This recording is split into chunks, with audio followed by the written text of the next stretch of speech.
धन्यवाद जी। सारा दिल्ली का media, social media, print media, electronic media और ਜਿਹੜੇ ਜਿਹੜੇ भी मंच ਤੇ ਤੁਸੀਂ पब्लिक ਨੂੰ ਇਹ ਜਾਣਕਾਰੀਆਂ ਦੇਣੀਆਂ ਨੇ जो ਅੱਜ मैं ਤੁਹਾਡੇ ਨਾਲ ਸਾਂਝੀਆਂ ਕਰਨਾ है। बहुत ही गंभीर मुद्दा है और कल का दिन यानी कि 17 सितंबर का दिन किसानी वास्ते, किसानां वास्ते, खेत मजदूरां वास्ते ते खेती नाल जुड़े हुए होर बहुत सारे लखां लोकां वास्ते काले दिन के तौर पर देखा जाऊगा, मनाया जाया करूगा। जदों प्रधानमंत्री जी ने अपने जन्मदिन वाले दिन किसानी ते उन्हां दी जिहड़ी जमीन जिहड़ी है वो पूंजीपतियां दे हत्थीं वेच के एक तोहफा जन्मदिन दा पंजाब दे नहीं पूरे देश के किसानां नूं दिता। इस बिल का असीं शुरू तो विरोध करते आ रहे हैं। जून दे विच ऑर्डीनेंस आया सी तां असीं जून तो प्रैस कॉन्फ्रेंसां करके धरने दे के राजपाल नूं मिल के ऑल पार्टी मीटिंग की मांग की, उहदे विच विरोध किया, विधान सभा दे विच प्रस्ताव आया, उहदा इस बिल का विरोध दे विच प्रस्ताव आया, असीं कांग्रेस नूं सपोर्ट की, अकाली दल उहदे विचों गायब रहा ते अकाली दल 3 महीने ये कहता रहा। प्रकाश सिंह बादल की वीडियो भी आई, सुखबीर बादल ने प्रैस कॉन्फ्रेंसां कीतियां, वर्चुअल जिहड़े वैब कॉन्फ्रेंसां कीतियां, हरसिमरत कौर दी वीडियो पईयां ने, बिक्रमजीत मजीठिया, अकाली दल की जिन्नी भी ABC टीम सारे ने 3 महीने कहते रहे बिल बहुत वधिया जी, किसानां दे हक च है, विरोधी पार्टियां गुमराह कर रही ने। साडी तोमर जी नाल गल हो गई, खेती मंत्री नरिंद्र तोमर नूं चंडीगढ़ लैके भी गए, उन्हां तो कहाया, नरिंद्र तोमर दी चिट्ठियां जारी कीतियां, सुखबीर बादल होरां ने कहा, अमित शाह नाल गल हो गई, बिल बहुत वधिया, घबराउण दी लोड़ नहीं। तो फिर अचानक जो दबाव पिया, लोगों का पता लग गया ग्राउंड की है, ग्राउंड रियलिटी की है, तो जो लोगों ने लिखता पिंडां दे विच हरेक पिंड की एंट्री पॉइंट ते कि उही पिंडां विच वड़ू जिहड़ा किसानां दे हक च खड़ू, तो इन्हां नूं जमीन खिसकदी नज़र आई। तो अचानक जिहड़े है वो यू टर्न उन्होंने मारिया तो जिहड़ा जरूरी वस्तां वाला बिल सी उस दिन विरोध किया। तो फिर बाहर आके भी कहा कि मैं तो खेती ऑर्डीनेंसां दे विरोध च वोट पा के आया, तो ये भी गलत जानकारी दी कि भगवंत मान तो कांग्रेस जी सी वाकआउट कर गई, जबकि खेती ऑर्डीनेंस तो कल आए ने, फिर वो कित्थे पाया वोट जी हुण दस्सण। 2 दिन एवें कहते रहे, पता नहीं किहड़े लैटर बॉक्स वोट पाया है वो। सो कल भी ध्वनि मत नाल पास होया, हुण मीडिया चल रहा है कि विरोधी धिर ने वोटिंग की मंग नहीं की। इसका मतलब ध्वनि मत नूं वोटिंग नहीं कहते, यही तो मैं कह रहा सी उस दिन का। सो कल भी उन्होंने हाँ या ना, और कांग्रेस ने वाकआउट किया कल। सुखबीर बादल, हरसिमरत कौर बादल, मैं भी उत्थे मौजूद सी, असी ना कहा, जो बहुमत हाँ वालियां दा तां हुण तां कोई फायदा नहीं। मैं यही कह रहा सीगा कि जिहड़ा अस्तीफा दिता हरसिमरत कौर ने, शुक्र है थोड़ी बहुत उन्होंने गट्स दिखाए ने, पर यह फायदा नहीं हैगा हुण कोई, ये लंघे हुए सप की लीह कुट्टण के बराबर है। अस्तीफा देना सी तां उदों देना सी जदों यह कैबिनेट दे विच जून दे विच कैबिनेट दे विच ऑर्डीनेंस आया सी, उस दिन विरोध करते, जे उन्होंने विरोध ना मन्निया जांदा वाकआउट करते कैबिनेट चों, बाहर आके मीडिया नूं कहंदे कि मैं वाकआउट करके आई हाँ, बिल जिहड़ा किसान विरोधी है, पर उस दिन नहीं किया क्योंकि उस दिन तक उन्होंने पता ही नहीं सी कि पंजाब दे किसान, किसानी नाल जुड़े हुई जथेबंदियां, आम आदमी पार्टी एडा वड्डा संघर्ष जिहड़ा वो सड़कों ते खड़ा कर देणगे। सो कल मैं पार्लीमेंट दे विच बोलिया, मैं इस बिल बारे कहा कि अन्नदाता कहा जाता किसान नूं, अन्नदाता भिखारी बनूगा इस बिल नाल। वो अपने ट्रैक्टर के उत्ते लिखदा खेतां दा राजा, वो उसका ट्रैक्टर जो है उस पर वो लिखता है खेतों का राजा। अब उसका ट्रैक्टर जो राजा जिसको कहता है वो भी बिकाऊ होगा, फॉर सेल हो जाएगा।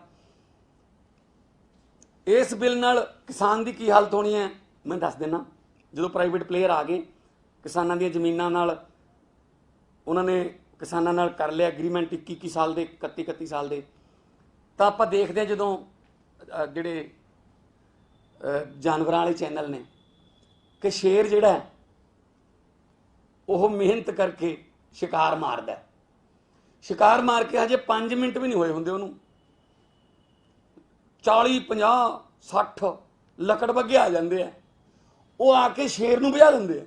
तो शेर जिहड़ा है वो थोड़ी दूर बैठा लाचार बेबस बैठा देखी जाता होंदा है भी यार मारिया मैं सी शिकार, ये खाए नूं कोई हो रहा है। बिल्कुल उस लाचार शेर वर्गी जिहड़ी हालत है वो किसान दी हो जाऊगी इहदे नाल।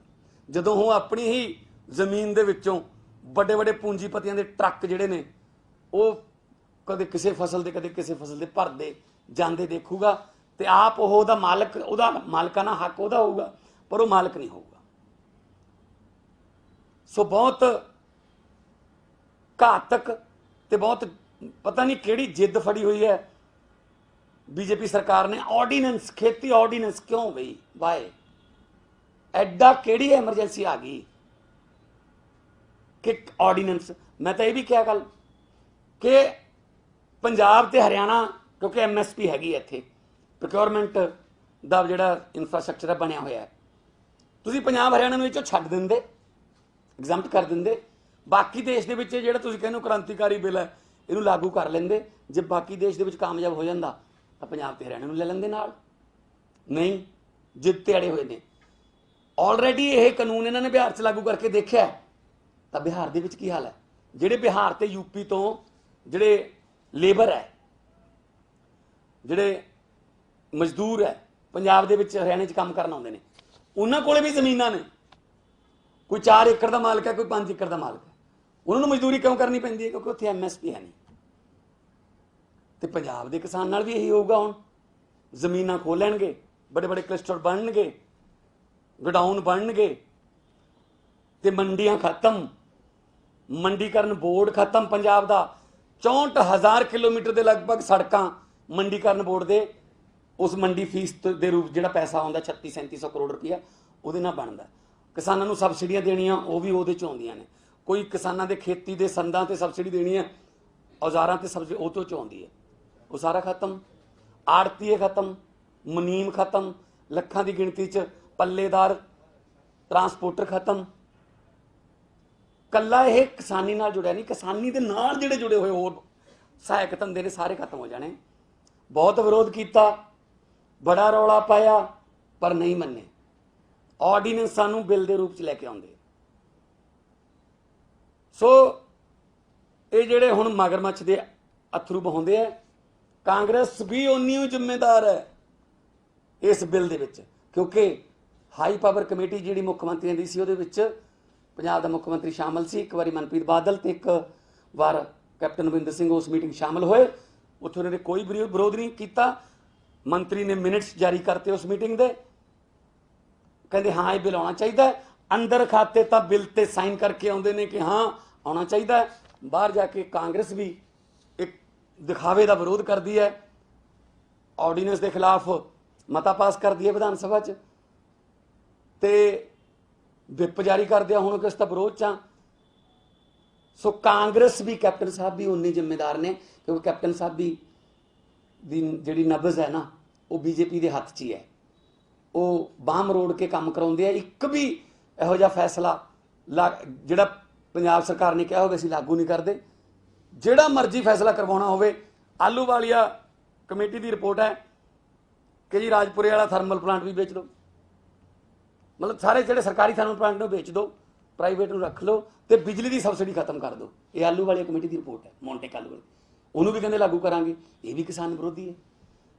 इलैक्ट्रीसिटी अमेंडमेंट बिल 2020 इस बार आया नहीं, क्योंकि काफ़ी बीजेपी के जिहड़े रूल्ड स्टेट ने उन्होंने विरोध किया है, अगली बार वो भी लेके आउणगे। बहुमत का मतलब ये नहीं है बीजेपी जी कि तुसीं कुछ भी कर लोगे, 10 साल तक क्या अभी मनमोहन सिंह की भी सरकार रही है, तो ਤੁਹਾਡੀ भी दूजी बारी सरकार है। हर रात की सुबह होती है, ये ना समझो कि ਤੁਹਾਡਾ ਇਹ ਚੱਲਦਾ ਹੀ ਰਹੂਗਾ। ਇਹ ਸਰਕਾਰਾਂ ਆਉਂਦੀਆਂ ਜਾਂਦੀਆਂ ਰਹਿੰਦੀਆਂ ਨੇ, ਪਰ ਜਿਹੜੇ ਫੈਸਲੇ ਤੁਸੀਂ ਲੋਕ ਵਿਰੋਧੀ ਕਰ ਰਹੇ ਹੋ ਉਹ ਤੁਹਾਨੂੰ ਬਹੁਤ ਨੁਕਸਾਨਦਾਇਕ ਰਹਿਣਗੇ। ਅੱਜ ਪੰਜਾਬ ਸੜਕਾਂ ਤੇ ਹੈ, ਜਿਹੜੀਆਂ ਕਿਸਾਨ ਜਥੇਬੰਦੀਆਂ ਨੇ 25 ਸਤੰਬਰ ਨੂੰ ਉਹਨਾਂ ਨੇ ਪੰਜਾਬ ਬੰਦ ਦਾ ਸੱਦਾ ਦਿੱਤਾ। ਇਸ ਤੋਂ ਬਾਅਦ ਹੁਣ ਪਰਖ ਹੋਊਗੀ ਕਿ ਕੌਣ ਅਸਲ ਰੂਪ 'ਚ ਖੜਦਾ ਹੈ ਕਿਸਾਨਾਂ ਦੇ ਨਾਲ। ਆਮ ਆਦਮੀ ਪਾਰਟੀ ਪਹਿਲਾਂ ਵੀ ਕਿਸਾਨਾਂ ਨਾਲ ਸੀ, ਹੁਣ ਵੀ ਹੈ ਤੇ ਫਿਊਚਰ 'ਚ ਵੀ ਰਹੂਗੀ। ਮੇਰੀ ਸੰਗਰੂਰ ਕੰਸਟੀਚੁਐਂਸੀ ਹੈ 100% ਕਿਸਾਨੀ ਜਾਂ ਕਿਸਾਨੀ ਨਾਲ ਜੁੜੇ ਹੋਏ ਧੰਦਿਆਂ ਨਾਲ ਰਿਲੇਟਡ ਹੈ ਜੀ। 900 ਦੇ ਕਰੀਬ ਪਿੰਡ ਹੈ ਖੇਤੀ ਕਰਦੇ ਹੈ, ਜਿਹੜੇ ਮਜ਼ਦੂਰ ਹੈ ਖੇਤ ਮਜ਼ਦੂਰ ਉਹ ਉਸੇ ਖੇਤੀ ਤੋਂ ਰੋਟੀ ਖਾਂਦੇ ਹੈ। ਬਾਕੀ ਸਾਰੀਆਂ ਮੰਡੀਆਂ ਨੇ, ਖਨੌਰੀ ਮੰਡੀ ਹੈ, ਲਹਿਰਾ ਮੰਡੀ ਹੈ, ਧੂਰੀ ਮੰਡੀ ਹੈ, ਭਵਾਨੀਗੜ੍ਹ ਮੰਡੀ ਹੈ, ਦਿੜਬਾ ਮੰਡੀ ਹੈ, ਮਲੇਰਕੋਟਲਾ ਮੰਡੀ ਹੈ, ਭਦੌੜ ਮੰਡੀ ਹੈ, ਬਰਨਾਲਾ ਮੰਡੀ ਹੈ, ਮਹਿਲਕਲਾ ਮੰਡੀ ਹੈ, ਸਾਰੀਆਂ ਮੰਡੀਆਂ ਨੇ। ਔਰ ਕਿਸਾਨੀ ਨਾਲ ਜਿਹੜੇ ਲਿੰਕਡ ਧੰਦੇ ਨੇ ਉਹਨਾਂ ਨਾਲ ਹੀ ਸਾਰਿਆਂ ਦਾ ਰੋਜ਼ਗਾਰ ਚੱਲਦਾ, ਉਹ ਸਾਰੇ ਹੀ ਬੇਰੁਜ਼ਗਾਰ ਹੋ ਜਾਣ। ਔਰ ਸੰਗਰੂਰ ਪੰਜਾਬ ਦੇ ਵਿੱਚ ਸਭ ਤੋਂ ਵੱਧ ਪੈਦਾਵਾਰ ਕਰਦਾ ਕਣਕ ਦੀ ਵੀ ਔਰ ਝੋਨੇ ਦੀ। ਤੇ ਹੁਣ ਇਸ ਬਿੱਲ ਰਾਹੀਂ ਜੋ ਇਹ ਕਹਿੰਦੇ ਕਿਸਾਨਾਂ ਨੂੰ ਆਜ਼ਾਦੀ ਦੇਣ ਵਾਲਾ ਬਿੱਲ ਹੈ, ਅਸਲ 'ਚ ਕਿਸਾਨਾਂ ਨੂੰ ਜੰਜੀਰਾਂ ਨਾਲ ਬੰਨ੍ਹਣ ਵਾਲਾ ਬਿੱਲ ਹੈ। ਪੂੰਜੀਪਤੀਆਂ ਨੂੰ ਆਜ਼ਾਦੀ ਮਿਲੂਗੀ। ਪਹਿਲਾਂ ਭੰਡਾਰੀ ਕਰਨ ਵਾਲਾ ਬਿੱਲ ਲਾਗੂ ਕਰਕੇ ਉਹਨਾਂ ਦੇ ਹੱਥ 'ਚ ਸਾਰਾ ਕੁਝ ਦੇਤਾ, ਸਰਕਾਰ ਦਾ ਕੋਈ ਕੰਟਰੋਲ ਨਹੀਂ, ਨਾ ਸਟੇਟ ਦਾ ਕੰਟਰੋਲ ਹੈ। ਫੈਡਰਲ ਢਾਂਚੇ ਨੂੰ ਬਹੁਤ ਵੱਡੀ ਸੱਟ ਵੱਜੀ ਹੈ ਇਸ ਨਾਲ।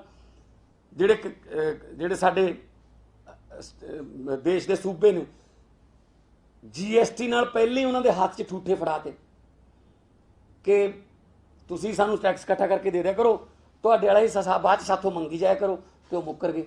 ਹੁਣ ਆ ਵੀ ਜਿਹੜੀ ਐਗਰੀਕਲਚਰ ਹੈ ਉਹ ਵੀ ਸਟੇਟ ਜਿਹੜਾ ਇਸ਼ੂ ਹੈ ਉਹ ਵੀ ਖੋਲਿਆ, ਸਟੇਟ ਸਬਜੈਕਟ ਹੈ। ਮੈਂ ਇੱਕ ਐਗਜ਼ਾਮਪਲ ਦਿੰਦਾ, ਆਲੂ ਹੈ, ਆਲੂ ਜਦੋਂ ਕਿਸਾਨ ਪੈਦਾ ਕਰਦਾ ਵਿਕਦਾ ਨਹੀਂ, ਤਾਂ ਕਿਸਾਨ ਆਲੂਆਂ ਨੂੰ ਸੜਕਾਂ ਤੇ ਢੇਰੀ ਲਾ ਦਿੰਦਾ। ਪਰ ਉਹੀ ਆਲੂ ਜਦੋਂ ਚਿਪਸ ਵਾਲੀ ਕੰਪਨੀ ਕੋਲ ਚਲਾ ਜਾਂਦਾ ਤਾਂ ਇੱਕ ਆਲੂ ਦੀ ਕੀਮਤ 10 ਤੋਂ 15 ਰੁਪਏ ਹੋ ਜਾਂਦੀ ਹੈ। ਉਹੀ ਆਲੂ ਜਦੋਂ ਮੈਕਡੋਨਲਡ ਜਾਂ 버ਗਰ ਕਿੰਗ ਕੋਲ ਚਲਾ ਜਾਂਦਾ ਫਰਾਈਜ਼ ਦੇ ਰੂਪ 'ਚ, ਤਾਂ ਉਸੇ ਆਲੂ ਦੀ ਕੀਮਤ 30 ਤੋਂ 40 ਰੁਪਏ ਹੋ ਜਾਂਦੀ ਹੈ। ਉਹੀ ਆਲੂ ਜਦੋਂ 5 ਸਟਾਰ 'ਚ ਮੈਸ਼ ਪੋਟੈਟੋ ਦੇ ਰੂਪ 'ਚ ਚਲਾ ਜਾਂਦਾ ਤਾਂ ਉਹੀ ਆਲੂ ਦੀ ਕੀਮਤ 200-300 ਹੋ ਜਾਂਦੀ ਹੈ। ਜਿਹਨੇ ਆਲੂ ਉਗਾਇਆ ਉਹਨੂੰ ਕੁਝ ਵੀ ਨਹੀਂ ਪਤਾ, ਉਹ ਤਾਂ ਸੜਕਾਂ ਤੇ ਢੇਰੀ ਲਾਉਣੀ ਪੈਂਦੀ ਹੈ ਕਿ ਮੈਂ ਤਾਂ ਇੱਦਾਂ ਹੀ ਸੁੱਟ ਦੇਣਾ, ਮੈਥੋਂ ਨਹੀਂ ਹੁੰਦਾ, ਮੈਥੋਂ ਸਟੋਰੇਜ ਦਾ ਖਰਚਾ, ਕੋਲਡ ਸਟੋਰੇਜ ਦਾ ਖਰਚਾ ਵੀ ਨਹੀਂ ਦਿੱਤਾ ਜਾਂਦਾ। ਸੋ ਉਸੇ ਤਰੀਕੇ ਨਾਲ ਇਹਨਾਂ ਨੇ ਕਰਨਾ। ਔਰ ਪੰਜਾਬ ਐਗਰੇਰੀਅਨ ਸਟੇਟ ਹੈ। ਪੰਜਾਬ ਨੇ ਹਰੀ ਕ੍ਰਾਂਤੀ ਵੇਲੇ ਦੇਸ਼ ਦੇ ਜਿਹੜੇ ਅੰਨ ਦੀ ਪ੍ਰੋਬਲਮ ਸੀ, ਜਦੋਂ ਅਮਰੀਕਾ ਮੂਹਰੇ ਹੱਥ ਅੱਡਦੇ ਸੀ ਕਣਕ ਮੰਗਾਉਣ ਨੂੰ, ਉਸ ਵੇਲੇ ਪੰਜਾਬ ਦੇ ਕਿਸਾਨ ਨੇ ਮਿੱਟੀ ਨਾਲ ਮਿੱਟੀ ਹੋ ਕੇ ਮਿੱਟੀ 'ਚੋਂ ਸੋਨਾ ਉਗਾਇਆ। ਮੇਰੇ ਦੇਸ਼ ਕੀ ਧਰਤੀ ਸੋਨਾ ਉਗਲੇ ਉਗਲੇ ਹੀਰੇ ਮੋਤੀ, ਉਦੋਂ ਦੀਆਂ ਗੱਲਾਂ ਨੇ ਇਹ, ਜਦੋਂ ਇਹ ਗਾਣੇ ਆਉਂਦੇ ਸੀ। ਤੇ ਪਹਿਲਾਂ ਟਰਾਲੀਆਂ ਤੇ ਫੋਟੋਆਂ ਲੱਗੀਆਂ ਹੁੰਦੀਆਂ ਸੀ, ਜੈ ਜਵਾਨ ਜੈ ਕਿਸਾਨ। ਜੈ ਜਵਾਨ ਤੇ ਟਰਾਲੀ ਦੀ ਬੈਕ ਸਾਈਡ ਤੇ, ਜਿਹੜੀ ਟਰੈਕਟਰ ਦੇ ਪਿੱਛੇ ਟਰਾਲੀ, ਉਹਦੀ ਬੈਕ ਸਾਈਡ ਤੇ ਫੌਜੀ ਦੀ ਫੋਟੋ ਹੁੰਦੀ ਸੀ, ਤੇ ਜੈ ਕਿਸਾਨ ਤੇ ਕਿਸਾਨ ਦੀ ਫੋਟੋ ਹੁੰਦੀ ਸੀ। ਪਰ ਹੁਣ ਇਹ ਦੋਨੇ ਫੋਟੋਆਂ ਅੱਜ ਕੱਲ੍ਹ ਦੀਆਂ ਜਿਹੜੀਆਂ ਟਰਾਲੀਆਂ ਨੇ ਉਹਨਾਂ ਤੇ ਛਪਦੀਆਂ ਨਹੀਂ। ਹੁਣ ਕਿਸਾਨ ਦੀ ਫੋਟੋ ਖੁਦਕੁਸ਼ੀ ਵਾਲੀ ਲੱਗੀ ਹੁੰਦੀ ਹੈ ਤੇ ਜਵਾਨ ਦੀ ਫੋਟੋ ਸ਼ਹੀਦ ਵਾਲੀ ਲੱਗੀ ਹੁੰਦੀ ਹੈ। ਹੁਣ ਜੈ ਜਵਾਨ ਜੈ ਕਿਸਾਨ ਨਹੀਂ, ਮਰ ਜਵਾਨ ਮਰ ਕਿਸਾਨ ਹੈ। ਬਾਰਡਰਾਂ ਤੇ ਵੀ ਅਸੀਂ ਮਰਦੇ ਹਾਂ ਤੇ ਉਹਨਾਂ ਦੇ ਪਰਿਵਾਰ ਜਿਹੜੇ ਨੇ ਕਿਸਾਨੀ ਨਾਲ ਜੁੜੇ ਹੋਏ ਮੁੰਡੇ ਜਿਹੜੇ ਫੌਜਾਂ 'ਚ ਭਰਤੀ ਹੁੰਦੇ ਆ, ਵੀ ਚੱਲ ਇੱਕ ਫੌਜ 'ਚ ਹੋ ਗਿਆ ਭਰਾ, ਇੱਕ ਖੇਤੀ ਕਰਦਾ। ਹੁਣ ਜਦੋਂ ਉਧਰੋਂ ਵੀ ਖਬਰ ਆਉਂਦੀ ਹੈ ਕਿ ਉੱਥੇ ਗੋਲੀਬਾਰੀ 'ਚ ਸੀਨਾ ਜਿੱਥੇ ਡਾਈ ਬੈਠੇ ਨੇ ਉਹ ਉੱਥੇ ਸ਼ਹੀਦ ਹੋ ਗਿਆ, ਤੇ ਇੱਧਰੋਂ ਵੀ ਖਬਰ ਆਉਂਦੀ ਹੈ ਕਿ ਸਾਡੀ ਤਾਂ ਜ਼ਮੀਨ ਵੀ ਖੋਲੀ। ਸੋ ਚਾਰੇ ਪਾਸਿਓਂ ਮਾਰਿਆ ਜਾ ਰਿਹਾ। ਸਿਰਫ ਖੇਤੀ ਸੀ ਜਿਹੜੀ ਇਸ ਵਾਰ GDP ਦੇ ਵਿੱਚ 3.4% ਪੋਜ਼ਿਟਿਵ ਆਈ ਸੀ, ਇਕੱਲਾ ਖੇਤੀ ਸੈਕਟਰ। ਬਾਕੀ ਸਾਰੇ ਨੈਗੇਟਿਵ ਨੇ, 50% ਨੈਗੇਟਿਵ ਹੈ, ਕੋਈ 40% ਹੈ। ਤੇ ਉਹ ਜਿਹੜੀ ਪੋਜ਼ਿਟਿਵ ਆਈ ਹੈ ਉਹਨੂੰ ਵੀ ਹੁਣ ਜਿਹੜਾ ਉਹ ਕ੍ਰਾਂਤੀਕਾਰੀ ਫੈਸਲੇ ਜਿਹੜੇ ਕਹਿੰਦੇ ਨੇ ਉਹਨਾਂ ਰਾਹੀਂ ਖਤਮ ਕੀਤਾ ਜਾ ਰਿਹਾ। ਪਾਰਲੀਮੈਂਟ 'ਚ ਵੀ ਮੈਂ ਬੋਲਿਆ ਸੀ, ਬੈਂਕਿੰਗ ਸਿਸਟਮ ਫੇਲ ਹੋ ਗਿਆ, ਬੈਂਕਾਂ ਦਾ ਦਿਵਾਲਾ ਨਿਕਲ ਗਿਆ, ਤੇ ਹੁਣ ਕੋਆਪਰੇਟ ਜਿਹੜੀਆਂ ਬੈਂਕਾਂ ਨੇ ਉਹ ਵੀ ਕਿਸਾਨੀ ਨਾਲ ਸੰਬੰਧ ਨੇ, ਉਹ ਵੀ ਲੈਣ ਲੱਗੇ ਐ, ਉਹ ਵੀ ਸਟੇਟ ਇਸ਼ੂ ਸੀ। ਤੋ ਜਿਹੜੀਆਂ ਸਟੇਟਾਂ ਨੇ ਉਹ ਤਾਂ ਬਸ ਇੱਕ ਭਿਖਾਰੀ ਦੇ ਰੂਪ ਸੈਂਟਰ ਵੱਲ ਦੇਖਿਆ ਕਰਨਗੀਆਂ। ਫੈਡਰਲਿਜ਼ਮ ਨੂੰ ਬਿਲਕੁਲ ਤੋੜਿਆ ਜਾ ਰਿਹਾ ਹੈ। ਸੋ ਕਾਂਗਰਸ ਨੂੰ ਮੈਂ ये पूछना चाहना कि तुसी अपना स्टैंड स्पष्ट करो। चलो अकाली दल ने तो टाइम जा देख के अपना बना लिया यू टर्न, तो तुसी हुण दसो कि तुसी साइन उदों क्यों कीते, तुसी उदों क्यों नहीं विरोध किया कि नहीं ये आना नहीं चाहिए बिल, नहीं ये ऑर्डीनेंस जिहड़ा बिल के रूप में पार्लीमेंट आना नहीं चाहिए, ये इत्थे तक बिल पहुँचना ही नहीं चाहिए सी, क्योंकि जो बिल पहुँच ही गया लोक सभा तो उत्थे तक बहुमत है पास हो जाऊगा। पर फिर भी मैं तुहाडे जरिए राज्य सभा के सारे विरोधी पार्टियां दे भी ते बीजेपी के जिहड़े किसानी नाल जुड़े हुए जिहड़े MP ने राज्य सभा के, हुणे बिल राज्य सभा जाऊगा, मैं उन्होंने बेनती करदा कि विप ते ना जाओ, जमीर नूं पुछ के वोट पाओ, ते वाकआउट वाले ड्रामे ना करियो, ਉਹਦੇ ਨਾਲ ਤਾਂ ਅੱਧੀ ਸਪੋਰਟ ਹੀ ਹੋ ਜਾਂਦੀ ਹੈ, ਨੰਬਰ ਘਟ ਜਾਂਦੇ ਨੇ। ਸੋ ਰਾਜ ਸਭਾ ਦੇ ਵਿੱਚ ਜਦੋਂ ਬਿੱਲ ਆਇਆ, ਮੈਨੂੰ ਉਮੀਦ ਹੈ ਕਿ ਸਾਰੀਆਂ ਵਿਰੋਧੀ ਪਾਰਟੀਆਂ ਇਕੱਠੀਆਂ ਹੋ ਕੇ ਇਸ ਬਿੱਲ ਨੂੰ ਰਾਜ ਸਭਾ 'ਚ ਰੋਕ ਸਕਦੀਆਂ ਨੇ। ਪਹਿਲਾਂ ਵੀ ਕਈ ਬਿੱਲ ਰਾਜ ਸਭਾ 'ਚੋਂ ਮੁੜੇ ਨੇ। ਸਾਡੇ ਤਾਂ 3 ਦੇ 3 ਜਿਹੜੇ ਰਾਜ ਸਭਾ ਦੇ ਮੈਂਬਰ ਨੇ ਉਹ ਇਸ ਬਿੱਲ ਦੇ ਵਿਰੋਧ ਦੇ ਵਿੱਚ ਵੋਟ ਪਾਉਣਗੇ, ਰੈੱਡ ਕਲਰ ਦਾ ਬਟਨ ਦੱਬ ਕੇ, ਜਦੋਂ ਡਿਵੀਜ਼ਨ ਹੋਊਗਾ ਉੱਥੇ। मैं हिंदी दे विच ट्रांसलेट कर देना कि कल का दिन जो है 17 सितंबर का दिन किसानी और किसानी से जुड़े हुए जितने भी लोग हैं उनके लिए काले दिवस के रूप में जाना जाएगा, क्योंकि इस दिन प्रधानमंत्री जी ने किसान की खेती और किसान की जमीन छीनकर पूंजीपतियों के हाथों में देकर अपने जन्मदिन का तोहफा दिया है। आम आदमी पार्टी ने इसका विरोध किया। जब इस पे डिबेट हुई, मैंने पार्लियामेंट में ये बोला कि अन्नदाता जो है, दाता जो दातें बांटता है, वो खुद अपना पेट भूखे सो रहा है और देश का पेट पाल रहा है। अब दाता भी भिखारी बनेगा और उसका जो ट्रैक्टर है उस पर वो लिखता है खुशी से खेतों का राजा, वो राजा भी बिकाऊ हो जाएगा, बिकेगा वो, क्योंकि जब बड़े प्लेयर आ गए तो छोटे छोटे किसानों को कौन पूछेगा वहां। तो बिल्कुल ऐसा ही किया इन्होंने।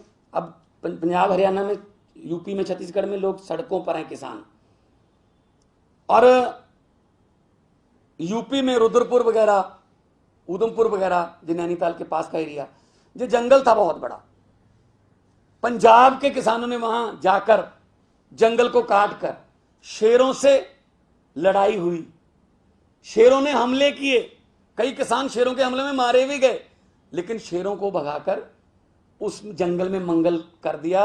अब वहां अच्छी खासी खेती होती है, बहुत ही मतलब हरियाली वाला एरिया है। जो किसान शेरों को हराकर शेर से लड़ाई करता है ना, उसको, उसके लिए और कोई भी लड़ाई इससे बड़ी नहीं हो सकती। तो शेरों से लड़ने वाली कौम के साथ ना पंगा लो। ये किसान के गले में हाथ डाल रहे हैं, तब गले में हाथ डालता है तो विरोध तो होता है। कोई इनकी पुलिस की लाठियां, कोई इनके कानून, FIR, जेल इस क्रांति को नहीं रोक सकती। हरी क्रांति ने पंजाब का नुकसान किया है। हमारा जो ग्राउंड लेवल है ना पानी का, वो इतना नीचे चला गया है कि 600-700 फुट पर हमें पानी मिल रहा है। पंजाब मारूथल बनने की कगार पर है, क्योंकि 1 किलो चावल को पैदा करने के लिए 5000 लीटर के आसपास पानी लगता है, 1 किलो चावल के लिए। हमने पानी भी अपना धरती से निकाल कर देश को दे दिया। अब कह रहे हैं कि हम नहीं खरीदेंगे जी आपकी फसल। FCI ने सीधा बोल दिया कि हम नहीं खरीदेंगे, अपना खुद ही देखो। तो ये पंजाब के किसान के साथ बड़ा धोखा है, देश के किसान के साथ ये धोखा है। और कांग्रेस भी उतनी ही जिम्मेदार है जितनी बीजेपी और अकाली दल जिम्मेदार है। और अकाली दल की तरफ से कल इस्तीफा देने का एक अच्छा सीरियल ड्रामा किया गया और अब इस्तीफा देने का क्या फायदा हुआ। पंजाबी की कहावत है, वेले दे काम कवेले दी टक्करां। सो अगर तो काम समय पर हो जाए तो उसको माना जाता है हाँ समय पर काम किया है, लेकिन अगर समय के बाद कुछ हो फिर उसका कोई फायदा नहीं। इस्तीफा देना चाहिए था तो पहले देना चाहिए था, जब पूरा बादल परिवार वीडियो डाल रहा था, बहुत अच्छा बिल है, बहुत अच्छा बिल है।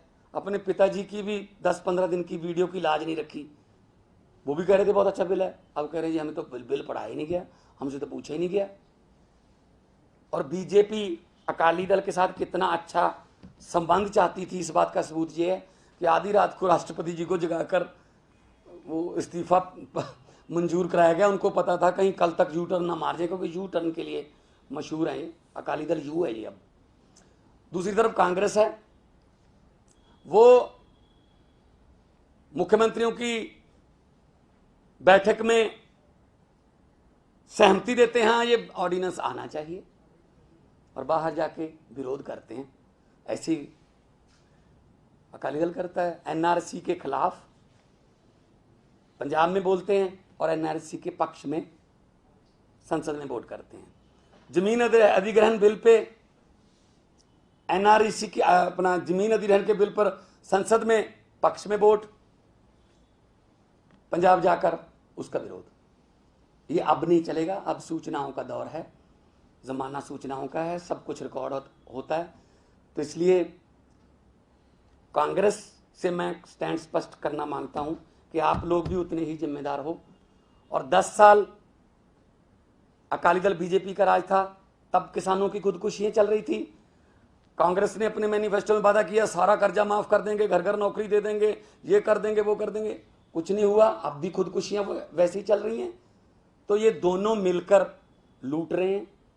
और आम आदमी पार्टी पहले दिन से इस ऑर्डिनेंस का विरोध कर रही है, सड़कों पर भी, विधानसभा में भी, लोकसभा में भी। जब किसान जथेबंदियां कोई ट्रैक्टर मार्च या कोई और करते थे तो उसमें भी हमने साथ दिया। किसान जथेबंदियां हमारे घरों पे आए सभी एमपीज के, तो हमने उनको आश्वासन दिया कि हम इस बिल का विरोध करेंगे और विरोध में वोट डालेंगे, जो कि हमने कल किया। तो ये एक बात मैं पूछना चाहता हूं, सुखबीर बादल जी ने कहा संसद में कि मैं भी किसान हूं, मैं किसानों के दर्द को समझता हूं।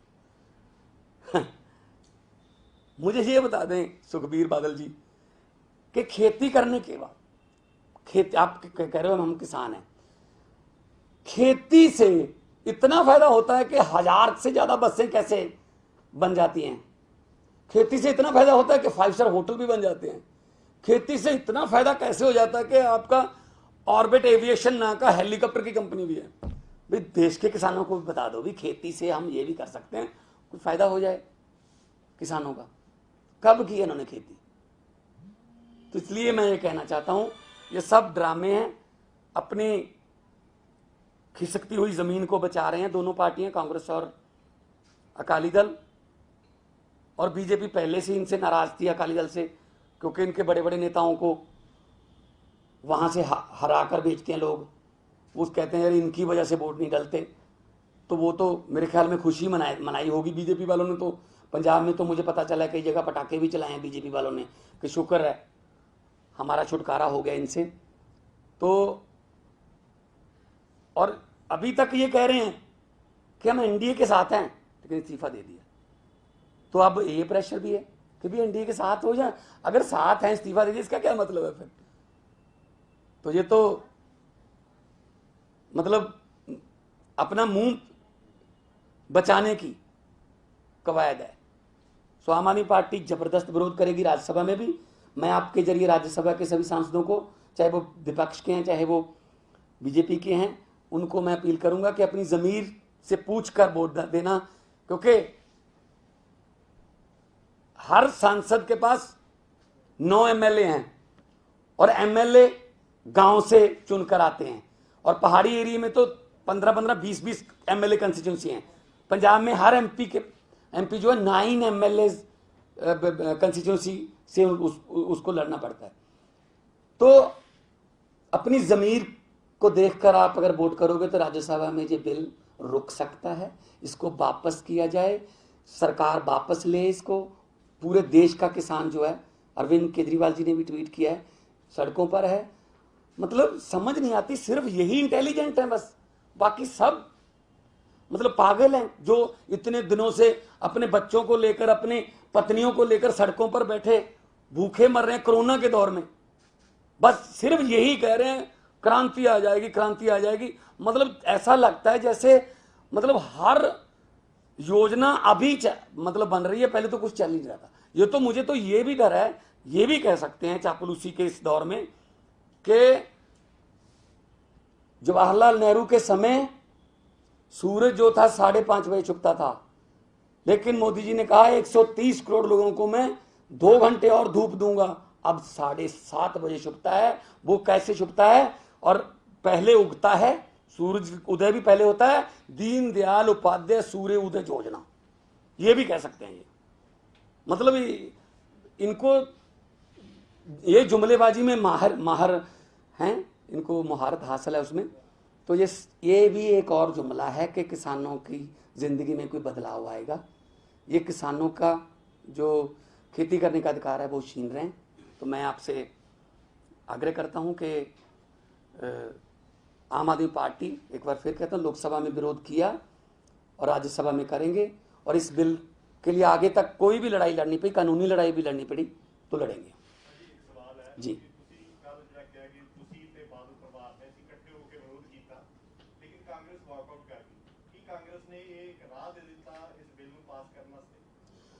देखो, अगर कांग्रेस होते हुंदी भी ਤਾਂ ਬਿੱਲ ਤਾਂ ਪਾਸ ਹੋਣਾ ਸੀ ਉਹਨਾਂ ਦਾ ਬਹੁਤ ਬਹੁਮਤ, ਪਰ ਘੱਟੋ ਘੱਟ ਹੁੰਦੇ ਤਾਂ ਸਹੀ ਨਾ ਕਹਿਣ ਵਾਸਤੇ, ਨਾ ਉਹ ਵਾਕਆਊਟ ਹੋ ਕਰ ਗਏ। तो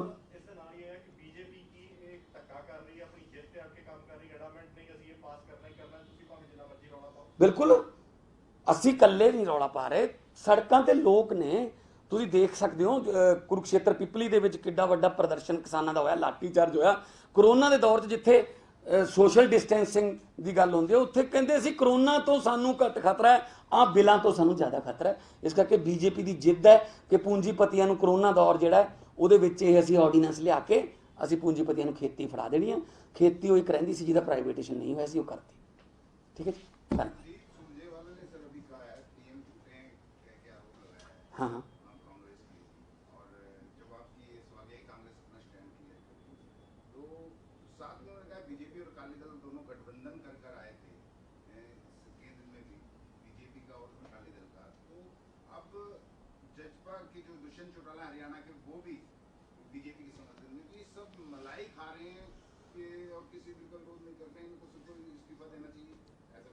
देखो, बिल्कुल मैं तो ये कहता हूँ जितने भी, देखो चौधरी देवीलाल जी का नाम बड़े किसान नेता के रूप में जाना जाता है, वो उनके पोतरे हैं दुष्यंत चौटाला, उनकी पार्टी भी किसानों की पार्टी के तौर पे देखी जाती है, और वो खुद बीजेपी के साथ वो डिप्टी सीएम के पद पर हैं।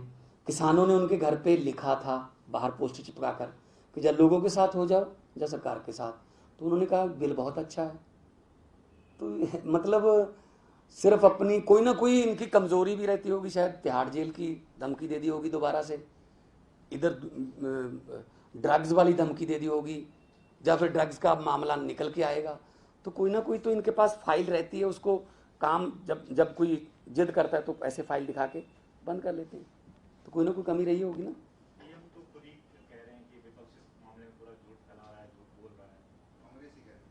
देखो, यही बात 3 महीने बादल परिवार कहता रहा कि जी विरोधी पार्टियां गुमराह कर रही हैं, और यहां आके अब कह रहे हैं जी सरकार किसानों को गुमराह कर रही है। पता नहीं कब वो गुमराह करते हैं या अब करते हैं। मतलब पीएम साहब ने कहा था नोटबंदी के समय 50 दिन दे दो मुझे, 50 दिन के बाद अगर काला धन खत्म ना हुआ इस मेरी नोटबंदी की वजह से, तो मुझे चौराहे में खड़ा करके फांसी लगा देना। कितने दिन बीत गए सर, कुछ हुआ उसका जिक्र तक नहीं होता। पीएम साहब ने कहा था अयोध्या जाकर, वाराणसी जाकर, कि महाभारत की जंग 18 दिन में जीती गई थी, कोरोना के लिए मुझे 21 दिन चाहिए। कितने दिन हो गए सर? तालियां, थालियां, टॉर्च, मोमबत्ती की दिवालियां, मतलब कोरोना भी हैरान होगा, अपने आप से बात करता होगा, यार इंडिया में आके मुझे ये नहीं पता चल रहा मैं बीमारी हूं या फेस्टिवल हूं। मतलब अब बोलने बंद कर दिया उन्होंने इसके बारे में। पहले हर रोज आते थे 9 बजे 9:09 पर 9 मिनट के लिए ये करें, हद है। अब कितने कोरोना में तो हम अभी क्यास राई है कि 15 से 20 अक्टूबर तक नंबर 1 पर आ जाएंगे। मतलब विश्व गुरु और किसी चीज में तो नहीं बने, कोरोना में तो बन जाएंगे। हर रोज 1 लाख के आसपास केस आ रहे हैं रोज। तो ये सब इनके ड्रामे हैं, कुछ नहीं किया इन्होंने, कोरोना पे भी कुछ नहीं किया। इनके पास आंकड़े नहीं है कि मजदूर कितने मर गए, इनके पास आंकड़े नहीं है। भाई रेलवे से पूछ लेते स्टेशनों पर कितने लोग मरे हैं, गूगल से निकाल लेते, डाटा नहीं है। बाकी सबका डाटा है, आपका भी सारा डाटा है उनके पास, सिर्फ मरने वाले मजदूरों का कोई डाटा नहीं है। मैं तो एक बार फिर यही कहूंगा कि बहुत हो गई मन की बात, कब करोगे जन की बात। पूछ रहे किसान और मजदूरों के पांव के छाले हैं। अब तो हम कोरोना में भी विश्व गुरु बनने वाले हैं। सरकार जी अब तो बता दो कि अच्छे दिन कब आने वाले हैं। Thank you. संजय राउत ने कहा है कि महाराष्ट्र पंजाब के किसानों के साथ। देखो महाराष्ट्र का किसान, विदर्भ भी किसानी एरिया है, नासिक प्याज हब है, वहां भी सबसे ज्यादा खुदकुशियां होती हैं। वहां भी प्याज दूध सब्जियां उनको सड़कों पर फेंकनी पड़ती हैं। खुदकुशियों के मामले में पहले पंजाब के बारे में ये नहीं सोचा जा सकता कि पंजाब का किसान क्यों मतलब तो खुशहाल है, क्योंकि एमएसपी थी। अब ये भी छीन ली तो खुदकुशियां तो उस एमएसपी के होते भी चल रही हैं। तो अगर महाराष्ट्र विरोध किया, कल शिवसेना ने, टीएमसी ने विरोध किया, बीएसपी ने विरोध किया, कांग्रेस ने भी विरोध में बोला, बिट्टू बोले, औजला बोले, पंजाब के सांसद बोले, तो लेकिन किसी को मानते नहीं है। बस कहते हैं जी आओ बिल लाओ, चलो पास करो, चलो। तो ये तानाशाही है, लेकिन ये हर रोज नहीं चलती। और अगर दिन वो नहीं रहे तो दिन ये भी नहीं रहेंगे। पंजाबी की एक कहावत है, पंजाबी का एक अक्षर है अत, आड़े को अदक तत्ता त अत, और उसका अत जो है ना, ਉਹਨੂੰ अंत होने ਦੇ ਵਿੱਚ सिर्फ अदक और टिप्पी का फर्क है। जो अत करता है ना उसको भी नहीं पता चलता कि अदक की टिप्पी कब बन गई। जब भी कोई अत होती है तो उसका अंत होता है, हो जाएगा। थैंक यू जी, धन्यवाद।